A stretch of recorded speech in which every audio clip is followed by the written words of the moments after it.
Eli Lilly's stock is sitting at $1,200 right now, and one analyst thinks it's going to $1,680. That's a 40% jump. But before you get excited, let's look at what the whole picture actually says, because the headline number is not the story here. Hey everyone, welcome back. Today we're breaking down the current analyst outlook for Eli Lilly, ticker LLY.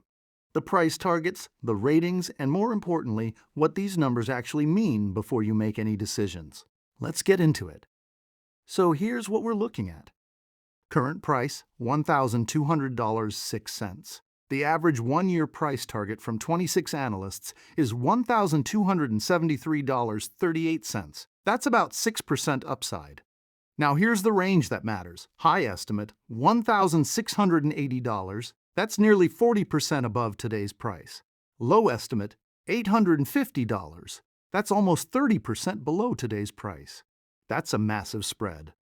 When analysts disagree this much, it usually means there's real uncertainty about the company's direction, not a clean consensus. Here's the thing people get wrong. YouTube titles and headlines love to grab that $1,680 number because it sounds exciting. But that's just one analyst's most optimistic case out of 26. It's not the consensus, it's not the average, it's the outlier.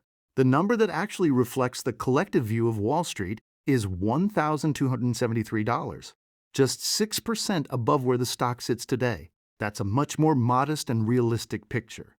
And that $850 low estimate? Somebody out there thinks the stock could drop 29%. So when you see wide gaps like this, from $850 to $1,680, it tells you analysts are genuinely split on things like drug pipeline risk, patent timelines, or how sustainable current growth really is. Now let's talk about the rating itself. Based on 31 analysts over the past 3 months, the consensus here leans toward buy. But quick reality check, across the market in general, buy ratings vastly outnumber sell ratings. Analysts and the banks they work for often have relationships with the companies they cover, so there's a natural lean toward optimism. A buy rating isn't as rare or as strong a signal as it might sound. So what should you actually take from all this? Analyst targets are useful for context, but they're not predictions carved in stone. They get revised constantly. They often chase recent price momentum rather than lead it, and the loudest number in the headline is rarely the most representative one. If you're considering a position in Lilly, the real homework is in the fundamentals: the GLP-1 drug pipeline, competitive pressure, patent expirations, and valuation relative to growth.